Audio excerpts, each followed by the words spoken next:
बोलिए प्रभु श्री शत्रुजी महाराज की पांचे दरबार की श्री आनंद गंध भगवान की मानव सेवाश्रम लोक प्रलोक सुधार आध्यात्मिक सत्संग की जय हो। जय श्री सतगुरु देवा स्वामी जय श्री सतगुरु देवा बाकी जनों के संकट बाकी जनों के संकट बल में हर लेवा।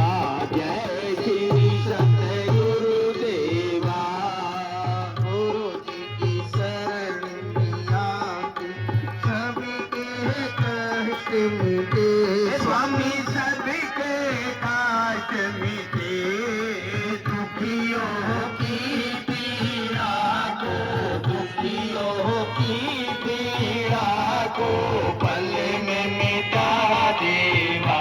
जय श्री सतगुरु देवा ऋषि विकार मिटाते व्याधि दूर करे स्वामी व्याधि दूर करे हम हैं सेवक तुम्हारे गुरु जी हम भक्त तुम्हारे भूल क्षमा कर देवा। जय श्री सतगुरु देवा गुरु जी अपनी शक्ति दुष्ट का नाश करे स्वामी दुष्ट का नाश करे विघ्न विनाशक गुरु जी विघ्न विनाशक गुरु जी मोक्ष दिला देवा। जय श्री सतगुरु देवा गुरु दर्शन को आवे वांछित फल पावे स्वामी वांछित फल पावे लोभ मोह से छूटे लोभ मोह से छूटे शक्ति दे देवा। जय श्री सतगुरु देवा गुरु जी के चरण कमल से अमृत धार बहे स्वामी अमृत धार बहे कष्ट निवारक गुरु जी मोह विनाशक गुरु जी अमृत पिला देवा। जय श्री सतगुरु देवा रूपी अनेक बना के सभी को तरस दिए स्वामी सभी को तरस दिए भक्तों की भक्ति को भक्तों की भक्ति को पल में समझ लेवा। जय श्री सतगुरु देवा काम क्रोध जब जागे गुरु जी का ध्यान करे स्वामी गुरु जी का ध्यान करे जब गुरु कृपा होगे जब गुरु कृपा होगे मुक्ति पालेवा।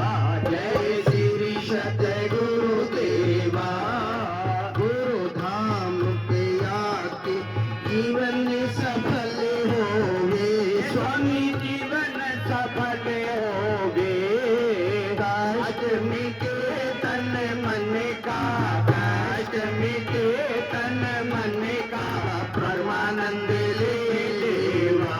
जय श्री सतगुरु देवा श्री सतगुरु जी की आरती जो कोई जन गाम स्वामी प्रेम सहित गावे कहे मुरलीधर योगी कहे मुरलीधर योगी सुख संपत्ति दे देवा।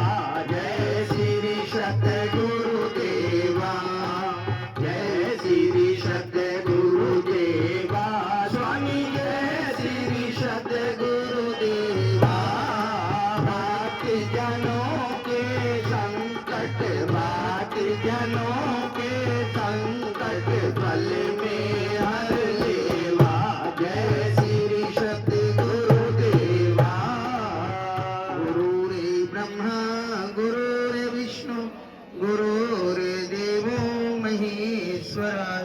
गुरुरी साक्षात् परब्रह्म तस्मै श्री गुरुदेव नमः तस्मै श्री गुरुदेव नमः तस्मै श्री गुरुदेव नमः त्वमेव माता च पिता त्वमेव बन्धुश्च सखा त्वमेव त्वमेव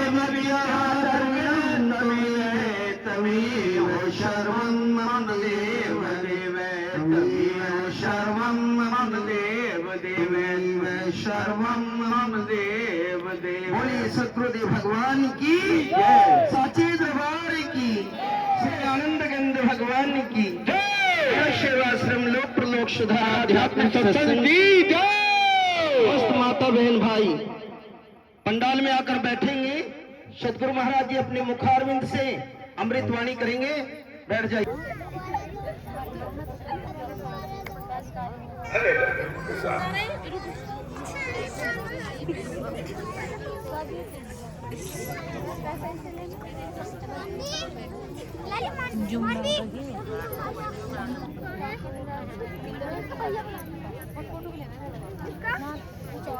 किसका?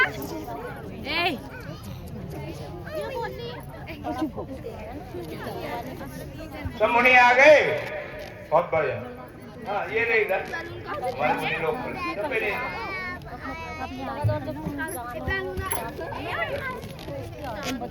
समय खर्च करना बेकार, समय का भाव है।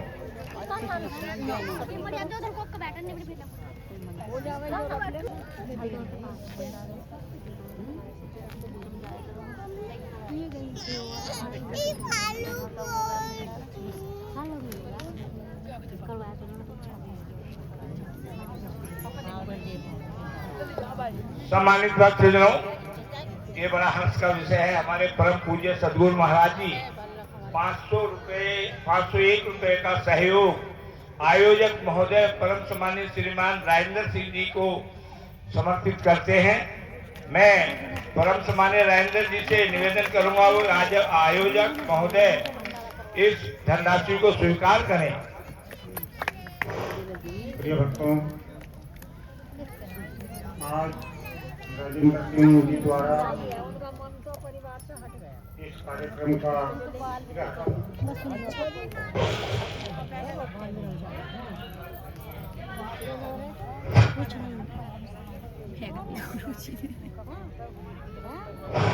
प्रिय भक्तों, आज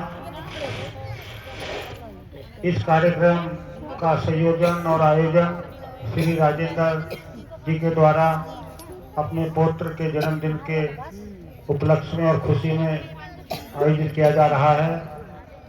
इन्होंने कई दिनों से और जितनी ये टीम थी हमारी, सभी ने बहुत आसपास के गांव में घूम कर धर्म का, सनातन धर्म का प्रचार किया। ये सभी बहुत ही धन्यवाद के पात्र हैं। कल बहुत मौसम खराब था, पूरे दिन कोहरा रहा। सभी मुनिगण यूँ कह रहे थे कि गुरुजी कल का मौसम कैसा रहेगा। मैंने जैसा तुम चाहोगे वैसा ही रहेगा। तो इनकी सबकी अरदास उस ऊपर वाले ने सुनी और मौसम भी साफ हो गया। तो जब हम किसी कार्य को सच्चे अच्छे मन से करते हैं, नेक नियति से करते हैं, तो प्रकृति हमारा सहयोग देना शुरू कर देती है। और हर जगह ऐसा होता है, यहाँ की बात नहीं है। जहाँ जहाँ भी ये धार्मिक कार्यक्रम आयोजित किए जा रहे हैं, इसका मतलब ये है कि वहाँ पर कुछ ना कुछ हमें जरूर प्राप्त होता है। जैसे तुम कपड़ा हिलाते हो तो उसमें कंपन पैदा होता है, तो उसके अंदर की जो धूल होती है वो झड़ जाती है। उसी प्रकार से जब हम धार्मिक कार्यक्रमों में शामिल होते हैं तो हमारे अंदर भी एक कंपन पैदा होता है। तुमने देखा होगा, कोई भी धर्म ऐसा नहीं है जहाँ पर आरती आयोजित की जाती। केवल ये सनातन धर्म ही एक ऐसा है जहाँ पे आरती की जाती है। जब हम आरती करते हैं तो तुमने देखा होगा कि सब एक कंपन पे होते हैं, सबकी एक आवृत्ति होती है। जब हम एक आवृत्ति पर रहते हैं तो हमारे अंदर कर्मों की निर्जरा होनी शुरू हो जाती है। जिन कर्मों से हम मुक्ति चाह रहे हैं, मुक्ति किस चीज से चाह रहा है इंसान? बहुत समय ये सोचता है कि मृत्यु के बाद हमारी मुक्ति होगी, लेकिन उस मुक्ति के लिए उससे पहले बहुत स्टेप हमें पास करने पड़ेंगे, कई कदम हमें चलना पड़ेगा। तो सबसे पहले तो जो हमारे दैहिक, दैविक और भौतिक ताप हैं, पहले तो उनसे मुक्ति होगी। उनसे तो मुक्ति हुई नहीं हमारी। तो जो आत्मा की मुक्ति की कल्पना कर रहे हैं लोग, वो सब ढोंग और ठग है। बहुत से यूं कहते हैं कि जी इसी जन्म में काट रहे हैं, वो काट नहीं रहे और वो कर्म अपना बना रहे हैं। हमारा जो सिद्धांत है, हमारा जो नियम है, हमारी जो ज्ञान का मार्ग है, वो ये बताता है कि पहले ये स्टेप पास करने पड़ेंगे तुम्हें। जैसे इंसान के अंदर दैहिक कष्ट हैं, दैवी कष्ट हैं, भौतिक कष्ट हैं, जब इनको तुम पार करोगे, इनसे मुक्त होगे, तब समझो कि हमारी मुक्ति, आत्मा की मुक्ति की स्थिति कुछ बन रही है। और अगर हम इसी में उलझे पड़े हैं तो हमारी आत्मा की मुक्ति नहीं होगी। जैसे भ्रमित करते हैं ना लोगों को कि इसी जन्म में वो अपने पाप काट रहे हैं, पाप नहीं काट रहे और पापों में वो उलझ रहे हैं। तो इस प्रकार के हमें पढ़ने की जरूरत नहीं है। हमारा जो सनातन धर्म है वो पहले दैहिक, दैविक, भौतिक तापों से मुक्ति की बात करता है। और जब ये इससे हम मुक्त होंगे तब हमारा चित्त स्थिर होगा, और जब स्थिर चित्त होगा तो और जो कर्म चिपके हुए हैं आत्मा के साथ, उनकी निर्जरा होगी। वे कर्म जो है आत्मा के साथ जो लगे हुए थे वो हटने शुरू होंगे। और इसी जन्म में जब पूरी तरह से हम निर्मल होंगे, निर्मल होते ही हम मुक्त होंगे। और जीते जी मुक्त होते हैं, मरने के बाद की कल्पना करना जानता ही है। लेकिन हाँ, ये जरूर है कि जैसा हम कर रहे हैं, जैसी हमारी वृत्ति है, अंत में जैसी वृत्ति होगी हमारी, वैसी हमको योनि मिल जाए। तो हमारी आसक्ति कहाँ है? आसक्ति जिसमें भी हमारी होगी, उसी योनि को हम प्राप्त हो जाए। क्योंकि शरीर सबको त्यागना और फिर कौन सी योनि में जाना है, ये निर्धारण होगा हमारा। हर कोई ये चाहता है कि मुझे मोक्ष मिल जाए, मुझे मुक्ति हो। मुक्ति के लिए ही वो युक्ति ढूंढता, चाहे तो वो गुरु की शरण में जाता हो, चाहे अन्य कोई धार्मिक अनुष्ठान करता हो, त्याग या तपस्या करता हो, वो इसीलिए करता है आत्मा की मुक्ति की प्राप्ति के लिए। लेकिन आत्मा की मुक्ति की प्राप्ति कैसे होगी? पहले भी स्टेप पार करनी पड़ेगी, और उन स्टेप को पार करने की युक्ति हमारे यहाँ बताई जाती है। हम इस पंडाल में हैं, तो इस पंडाल के आभा मंडल अलग है बिल्कुल, क्योंकि यहाँ पर कोई स्वार्थ परक वृत्ति नहीं है। अगर स्वार्थ परक वृत्ति होगी तो हमारी मुक्ति कभी नहीं हो सकती। जैसे बहुत सारे लोग जा रहे हैं सत्संगों में, प्रवचनों में, कहाँ जा रहे हैं? उनकी अंदर की जो भाव है, अंदर का भाव क्या है, ये हमने नहीं देखा। हम जा रहे हैं कथा सुनने जा रहे हैं, भागवत सुनने जा रहे हैं, उसका भाव तो हमने देखा ही नहीं। सबसे महत्वपूर्ण है वो भाव, जहाँ पे ये सब चीज इकट्ठी हो रही है। जो हमारा सूक्ष्म स्तर है, जो सूक्ष्म शरीर है, जो कारण शरीर है, जिसके अंदर ये सब कुछ इकट्ठा है, वो है महत्वपूर्ण। ये बाहर का जो शरीर है, ये महत्वपूर्ण नहीं है। इसको जो चलाने वाला सिस्टम है, वो महत्वपूर्ण है। उस सिस्टम में क्या चल रहा है, उसे समझना। जो व्यवहार की बात होती है, व्यवहार बहुत उच्च कोटि का होता है लोगों का, उनका स्वभाव बहुत निम्न कोटि का होता है। तो ये जो व्यवहार, ये शरीर मान लो इसको, और इसके पीछे जो पावर काम कर रही है, वो उसका स्वभाव है। तो हम कौन से स्वभाव वाले का सानिध्य प्राप्त कर रहे हैं? अब सब कहते हैं कि गुरु के प्रति समर्पित होना चाहिए, समर्पण होना चाहिए, लेकिन समर्पण किसके प्रति होना चाहिए? उसका स्वभाव तो देख लो भाई। रावण वाला स्वभाव तो नहीं उसका। रावण वाला स्वभाव था, तो सीता का अपहरण हो गया था। लेकिन उसका व्यवहार तो साधु का था, साधु का रूप बना के गया था नहीं वो। तो आजकल ऐसे ही साधु गुरु महात्मा संत बहुत बन रहे हैं, व्यवहार बहुत उच्च कोटि के हैं उनके, लेकिन उनके स्वभाव वो है भीख मांगने वाले। तो जो हमको भीख मांगता है तो उसके अंदर सबसे ज्यादा वृत्तियां होती हैं, उछल पुछल होती रहती है, उसके अवचेतन मन के अंदर सबसे ज्यादा उथल पुथल बनी रहती है, हर समय उथल पुथल रहती है, उसका चित्त कभी शांत नहीं रहता। और जब हमारा चित्त शांत नहीं होगा तो हम अपने स्वरूप में अवस्थित नहीं हो सकते, या हम रोगी होंगे या सोगी होंगे तब भी हम अपने स्वरूप में अवस्थित नहीं हो सकते। इसलिए पहले दैहिक कष्टों का निवारण होता है, जो ज्ञान का प्रसाद दिया जाता है वो उस सूक्ष्म शरीर और कारण शरीर पर प्रभाव डालता है। ये दवाई तो बाहर के शरीर पर डालती है, लेकिन वो जो अंदर वाला शरीर है जिसका बाहर प्रकटीकरण है, इस शरीर पर तो प्रकट हो रही है चीज।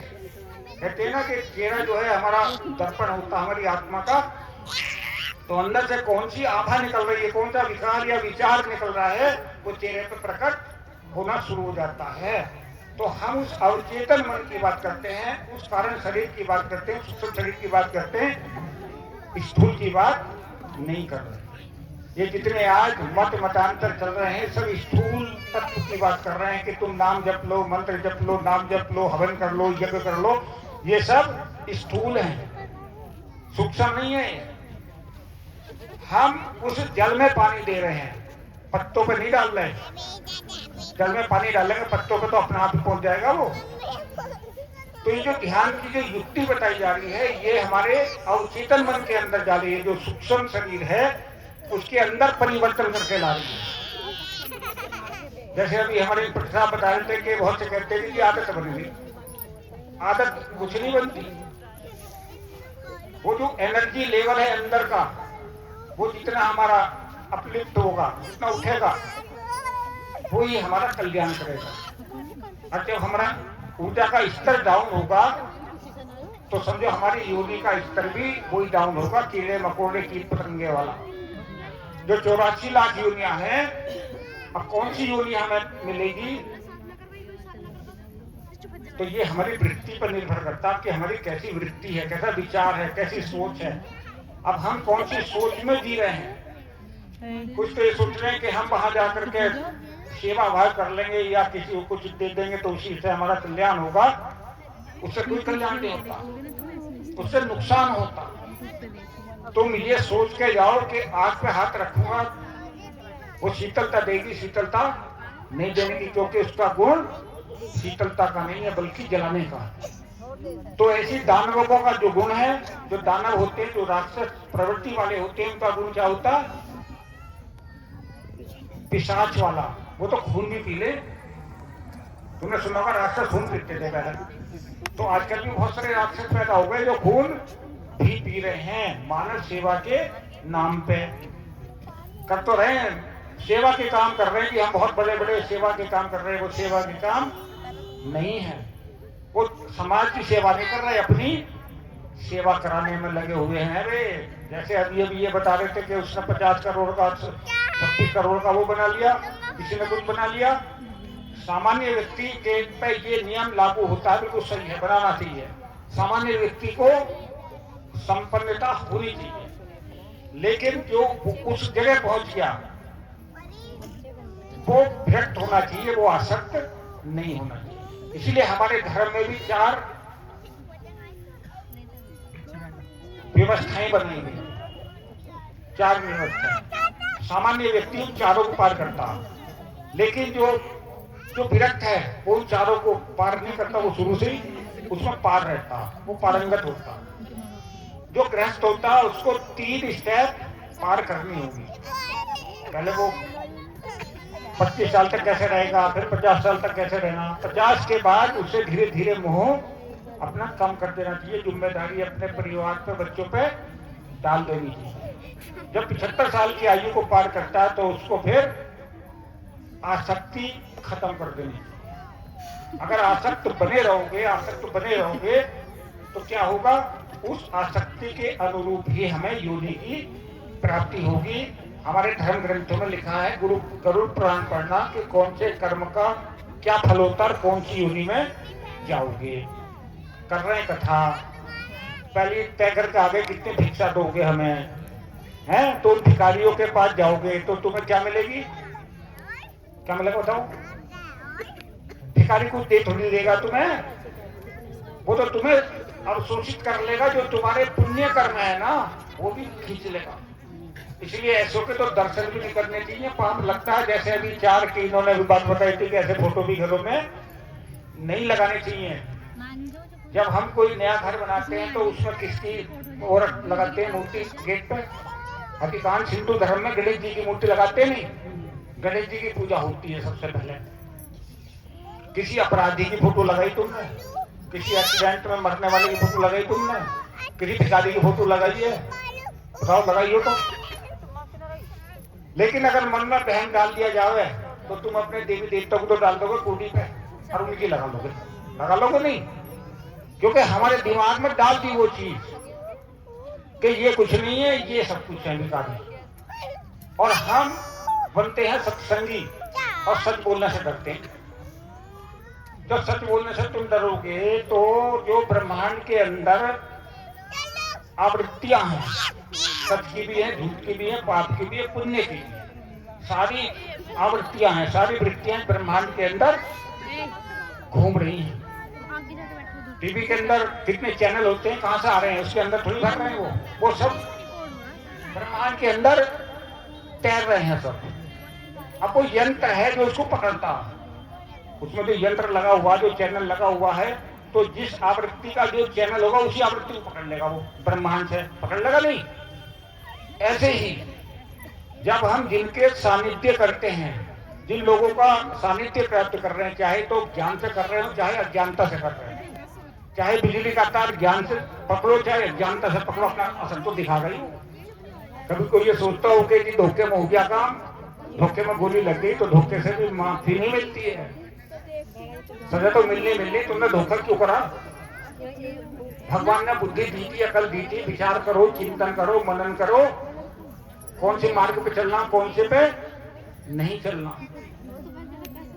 तो तुम चिंतनवान बनो और चिंतन करते करते करते एक स्थिति ऐसी आएगी, चिंतन खत्म। जहां चिंतन स्टॉप हो गया बस समझ लो भाई से हमारी आत्मा की मुक्ति का द्वार खुल गया। वो कोई द्वार नहीं है कि शब्द देती है, मंत्र देती है, रटते रहो और तुम्हारा कल्याण होगा। उससे कोई कल्याण नहीं होने वाला, क्योंकि वो हमारे स्थूल शरीर से जुड़े हुए सारे सिस्टम हैं। कोई प्रकाश दिखा देता है, कोई कुछ दिखा देता, तो आदमी सोचता कि आत्मा परमात्मा प्रकाश स्वरूप है। उसे यही नहीं पता कि ये तो तत्व है, प्रकाश तो एक अग्नि का तत्व तो है। जल, वायु, अग्नि और मिट्टी, ये 4 तत्व हैं आकाश के अंदर, 5वें के। तो वो उसी समझते हैं कि हमने भगवान देख लिया, हमने परमात्मा देख लिया। कोई आवाज आ गई, कोई धुन आ गई, तो वो ये सोचता कि तू अनहद सुन लिए तो परमात्मा की धुन सुन ली तो कल्याण हो गया। ये तो शब्द है, शब्द भी तो स्थूल है, शब्द भी तो कान सुन रहा हमारा, वो अंतःकरण सुन रहा। तो हम स्थूल जगत में घूम रहे हैं, सूक्ष्म जगत में अभी हमारा पदार्पण नहीं हुआ। वो पदार्पण कब होगा? जब हम उस आवृत्ति के साथ जुड़ेंगे, जो आवृत्ति हम तुम्हें बता रहे हैं। वो हर जीव जंतु, हर चेतना, हर सत्व में, हर परमाणु में, हर अणु के अंदर वो आवृत्ति है, वो ही सत्य है और सत्य ही ईश्वर है। सत्य को स्वीकार ही नहीं कर रहे तो ईश्वर को भी स्वीकार नहीं कर रहे। तो जो हमारे महापुरुष थे, जो पूर्वज थे, जो परंपराएं थी, उन्हीं को छोड़ रहे हैं। तो तुम कौन हो? धर्म के प्रति गद्दार। गद्दार हो नहीं? जो अपने देश के प्रति गद्दारी करेगा उसी क्या सजा होती? जो अपने धर्म के प्रति गद्दारी करता उसी क्या सजा होती? गद्दार की तो मृत्यु दंड होती। पहले भी राजा महाराजा थे जो उनके राज्य के विरुद्ध विद्रोह करता था, देशद्रोह करता था, तो मृत्यु दंड दिया जाता था उनको। तो ऐसी जो धर्म के प्रति गद्दारी करता है तो उसे धर्म दंड तो देगा या नहीं देने का बताओ? तो आज जब धर्म के साथ जो लोग गद्दारी कर रहे हैं तो देखो क्या हो रहा। कहीं बाढ़ आ गई, कहीं कुछ आ गया, कहीं और अनहोनी घटनाएं घट गई। जा रहे थे तीर्थों पे, घटना घटी, पूरा परिवार ही खत्म हो गया। क्यों हो गया? उसे समझने की बात है। हम तो सोच रहे हैं बहुत पुण्य कर्म करने जा रहे हैं। तुम जा रहे हो पुण्य कर्म, तुम आग में हाथ डालो, ये कौन सा पुण्य कर्म है? नहीं, हम तो पुण्य करने जा रहे थे। तो अकल तो लगा लेते थोड़ी बहुत कि तुम जा कहाँ रहे हो। उन ठगों के, भिखारियों के, लुटेरों के पास जाओगे तो क्या होगा? लुटोगे, ठगे जाओगे। अपने महापुरुषों के जीवन परिचय पढ़ के उससे थोड़ी बहुत सीख लो कि हमारे महापुरुष कैसे थे, गोरखनाथ कैसे थे, मीराबाई कैसी थी। उन्होंने अपने राजमहल त्याग दिए मीराबाई ने, और एक कोढ़ी कुछ हुआ था, कोढ़ी भी ठीक हो गया था रात में। और आजकल तो खुद ही कोढ़ी हो जा, तो ये दूसरों का क्या कल्याण करेंगे जो अपना ही नहीं हो रहा। कह रहे हैं कि जी वो तो इसी जन्म में काट रहे हैं, इसी जन्म में काट रहे हैं। गिट्टल गिर गया घेरे में, यही विश्राम थे। तो भ्रमित कर रहे हैं, झूठ बोल रहे नहीं बोल रहे। जबकि हमारा सनातन कहता है कि पहले हम इन चीजों को जो पार करेंगे, उन 3 चीज को, तब हम वहां पहुंचेंगे। कुछ चेतना जो परम चेतना है, अभी तो चेतना हमारी बहुत डाउन चल रही है। जब हम ध्यान लगाना शुरू करेंगे, सत्संग प्रवचन में जाना शुरू करेंगे, किसके सत्संग प्रवचन में, ये भी समझ लो बात। जो मैंने अभी व्यवहार की और स्वभाव की बात बताई थी, बहुत लालच देंगे कि जी एक को चढ़ा दो, उस पर क्या बोलते पत्ता, तुम्हारा सारा काम हो जाएगा। अच्छा हो जाएगा, इसका मतलब वो हमें निष्क्रिय कर रहे हैं, कर्महीन बना रहे हैं। एक धतूरा चढ़ा दो, तुम्हारा कल्याण हो गया, हो जाएगा। तो हमें निष्क्रिय करा जा रहा है, सक्रिय नहीं कर रहे। भगवान कभी नहीं कहता कि तुम निष्क्रिय बनो, वो कहता कि क्रियाशील बनो। अगर भौतिक उन्नति प्राप्त करनी है तो उन्नति तो तभी होगी। और तुम वैसे हाथ पर हाथ डाल के बैठे रहो, कहते रहो भगवान देते देते, कहां से देते रहो।